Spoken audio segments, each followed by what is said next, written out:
¿Qué está pasando en Ucrania? ¿Hay acuerdo temporal de alto el fuego? ¿Se va a llegar al final de la guerra o todo va a seguir igual? Bueno, recientemente Donald Trump ha publicado a través de su red social un mensaje en el que confirmaba que ha hablado directamente con Vladimir Putin. En este mensaje, sin embargo, no se centraba tanto ni en un alto el fuego temporal ni en el fin de la guerra permanente, sino que se centraba en la situación de las tropas ucranianas en la región invadida de Rusia. Según Donald Trump, el ejército ucraniano lo estaría pasando francamente mal en esta región y estaría a poco tiempo de ser rodeado, cercado y conquistado por el ejército ruso. Por lo tanto, con la intención de evitar lo que, según él, sería una horrible masacre no vista desde la Segunda Guerra Mundial, le ha pedido a Vladimir Putin un acto de buena fe y que le perdone la vida a estos militares ucranianos. ¿Y qué ha dicho Vladimir Putin sobre esto? Que sí, que por supuestísimo que sí, que les perdonará la vida, siempre y cuando depongan las armas y se rindan.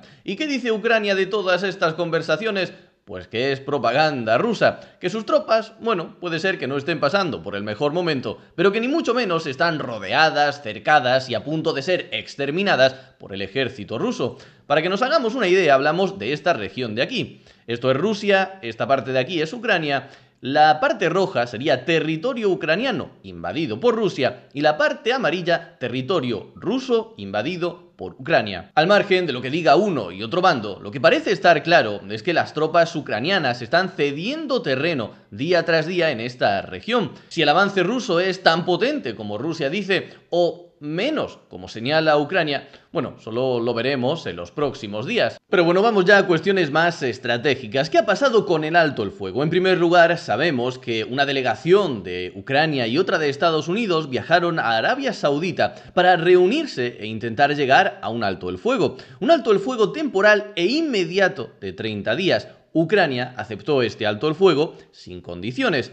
Y ahora la pelota estaba en el tejado de Rusia. ¿Y qué ha dicho Vladimir Putin cuando le han dado esa pelota? Pues le ha dado una patada y la ha mandado directamente a los Estados Unidos. Rusia, con buenas palabras, eso sí, pero ha rechazado tajantemente el alto el fuego. Y lo cierto es que si analizamos desde un punto de vista no sectario lo que está sucediendo en esta situación, tanto Rusia como Ucrania están haciendo ni más ni menos lo que más les interesa.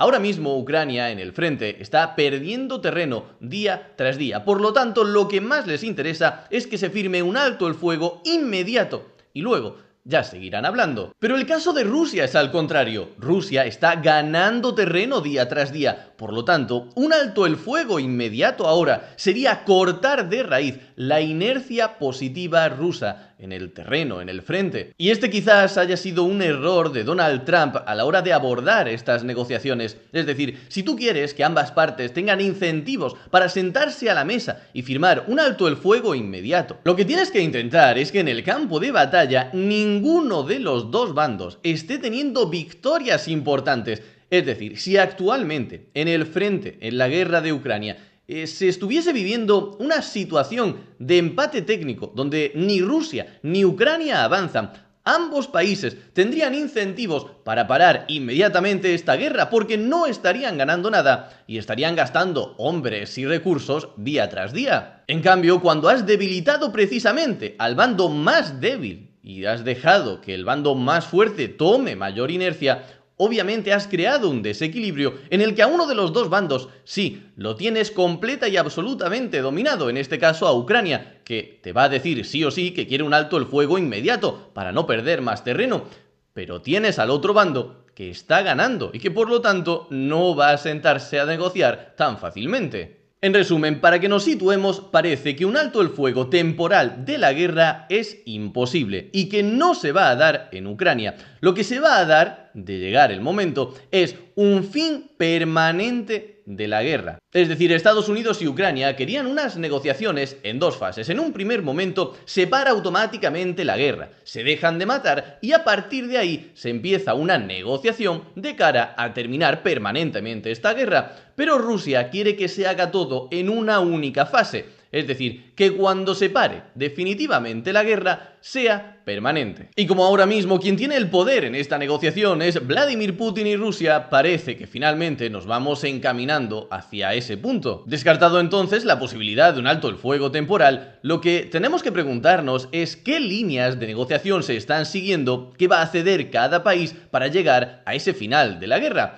Recientemente el asesor de seguridad nacional de la Casa Blanca dio una entrevista en la cadena Fox y ahí enunció o enumeró algunos puntos sobre el plan que está siguiendo Estados Unidos en estas negociaciones. Lo hizo a través de lo que el presentador le iba diciendo, y esos 4 puntos de los que se habló son los siguientes. Ucrania se quedará fuera de la OTAN. Habrá fuerzas de ejércitos europeos dentro de Ucrania para garantizar su seguridad. Habrá empresas americanas extrayendo minerales dentro de Ucrania y hay regiones de Ucrania, como por ejemplo en el Donbass, que pasarán a manos de Rusia. Estos 4 puntos los comentamos ahora después, más en profundidad, cuando veamos cuáles son las exigencias de Rusia para finalizar esta guerra, que es realmente lo que va a marcar las negociaciones. Por lo tanto, solo voy a comentar por arriba el punto de los acuerdos sobre los minerales, que es lo que a Rusia le da exactamente igual. Hay gente que sigue pensando que esto es una garantía de alguna forma de la seguridad de Ucrania. Obviamente no lo es.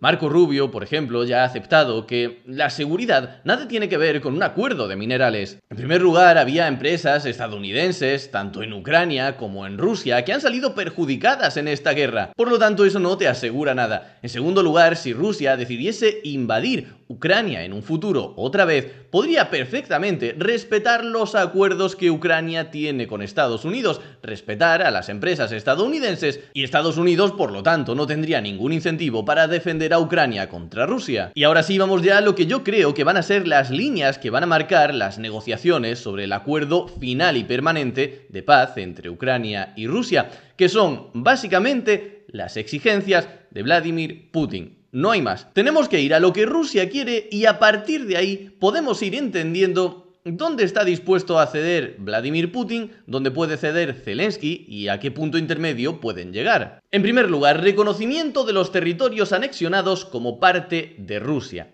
En este caso, yo creo que sí que puede llegar a haber un acuerdo entre Ucrania y Rusia para la cesión de algunos territorios. Bueno, de hecho no lo creo yo. Zelensky, que durante mucho tiempo se negó a hablar de este tema, hace unos meses ya reconoció que si la OTAN protegiese el resto del territorio ucraniano, estaría dispuesto a ceder territorios controlados actualmente por Rusia. Es decir, no se está hablando de esto, insisto, este no va a ser la resolución, pero por ponernos un ejemplo, si la OTAN le dice a Zelensky, mira, si le das a Rusia los territorios que ya tiene conquistados, metemos el resto de Ucrania bajo el paraguas de la OTAN, bajo el artículo 5 de la OTAN. Zelensky te firma inmediatamente ese acuerdo, obviamente no va a pasar, pero algo en ese sentido, algo en esa línea es lo que buscaría el presidente ucraniano. Así que parece claro que Ucrania va a terminar cediendo parte de su territorio a Rusia.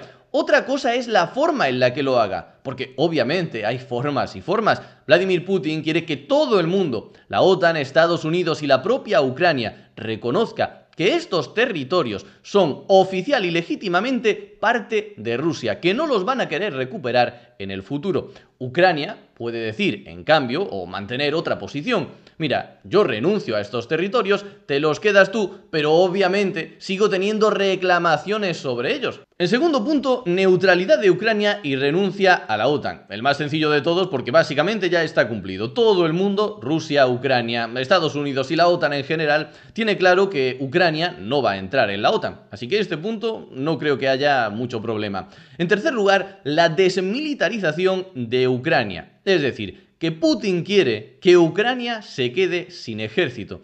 Este para mí es el punto más difícilmente que Ucrania va a aceptar. Es decir, antes te va a dar parte de un territorio que quedarse sin ejército para defender a todo el resto del país, cuando sabe, Zelensky es consciente perfectamente, que la única garantía en última instancia que te asegura la soberanía e independencia de tu país son tus propios soldados, tu propio ejército. Si tuviésemos que apostar en este punto, yo diría que Putin va a acabar cediendo y va a permitir, pues bueno, lo lógico, que Ucrania siga teniendo ejército. En el cuarto punto, desnazificación, que viene a ser un término utilizado para decirnos que Putin quiere quitar el actual gobierno de Zelensky de Ucrania y poner otro más prorruso. Y a ver, quitar el gobierno de Zelensky quizás no sea demasiado complicado. Ahora, poner un gobierno ahora en Ucrania más pro-Rusia, yo diría que es prácticamente misión imposible, porque algunos tienen una idea equivocada de lo que está sucediendo aquí. Pero es que los rivales de Volodymyr Zelensky no son precisamente prorrusos. Incluso en algunas ocasiones son todavía más radicales que el propio Zelensky. Y algunos también se han tragado la historia o el cuento de que Zelensky cuenta con muy mala reputación dentro de su país, lo cual es un poco absurdo, porque a lo largo de la historia hemos visto una y otra vez que hasta los peores líderes de un país que está en guerra reciben el apoyo de su población. Por ejemplo, vamos con lo de las famosas elecciones, que Zelensky no celebra elecciones y por eso es un dictador, etcétera, etcétera. Si uno se quita todo el ruido mediático y va a escuchar qué está diciendo la oposición, insisto, la oposición a Volodymyr Zelensky, ellos están diciendo que no se pueden celebrar elecciones, que no es momento de celebrar elecciones. Por lo tanto, este punto bastante complicado de cumplirse realmente, pero bastante sencillo en realidad de que Putin lo venda como una victoria. Es decir, quitamos al gobierno de Zelensky, Putin dice que ha conseguido desnazificar Ucrania, aunque el gobierno que le sustituya siendo pro-Occidente, pro-Unión Europea, etc. En quinto lugar, levantamiento de sanciones occidentales. Obviamente, por mucho que digan los líderes europeos, este es el segundo punto más fácil de cumplir. Por ejemplo, Dinamarca recientemente dio autorización a Gazprom, la empresa rusa, para reparar el Nord Stream, es decir, que el gas ruso va a empezar a fluir hacia Europa más pronto que tarde, en cuanto se firme el acuerdo de paz. Básicamente porque por mucho odio que se tengan, a todo el mundo le interesa económicamente. En el punto 6, rechazo a fuerzas de paz extranjeras. En negociaciones recientes, como las reportadas en 2025, Rusia ha rechazado cualquier despliegue de tropas de la OTAN o de países europeos en Ucrania como garantes de alto el fuego. Es decir, que tenemos dos posiciones. Por un lado está la idea de Vladimir Putin de no colocar ningún ejército internacional en Ucrania para proteger la paz, o en su defecto que las tropas sean de países no miembros de la OTAN ni de la Unión Europea, por ejemplo China o India. Por otro lado tenemos a Ucrania, que quiere que las tropas que protejan la paz en Ucrania sean obviamente estadounidenses. ¿Y dónde creo yo que va a acabar este asunto? Pues con Vladimir Putin quizás cediendo y sin permitir que sean tropas estadounidenses las que mantengan la paz, que sí sean contingentes europeos. Básicamente porque quizás en la visión de Putin estas tropas y nada vendría a ser básicamente lo mismo, que sí, están muy bien para darle una falsa seguridad a Zelensky, pero llegado el momento, si en el futuro Rusia decidiese invadir otra vez Ucrania, ¿los países europeos estarían dispuestos a poner muertos de verdad encima de la mesa? Quizás Putin piensa que no y por eso estaría más tranquilo aceptando este acuerdo. Y en séptimo lugar, zona desmilitarizada o de amortiguación. Es decir, que Putin quiere que haya una zona dentro de Ucrania sin ningún militar, sin tropas militares, básicamente para protegerse y que en el futuro no le vuelva a pasar que tropas ucranianas invadan Rusia. Y en este punto yo creo que Rusia podría acabar cediendo si tiene victorias importantes en las otras reclamaciones que tiene. En resumen, para que no nos perdamos, estas son las reclamaciones y mi apuesta sobre ellas es la siguiente. Ucrania va a ceder territorio a Rusia, no va a entrar en la OTAN, no se va a desmilitarizar, se va a cambiar el gobierno de Volodymyr Zelensky antes o después de las negociaciones, pero el gobierno que le va a sustituir no va a ser precisamente prorruso. En quinto lugar, se van a levantar efectivamente las sanciones contra Rusia.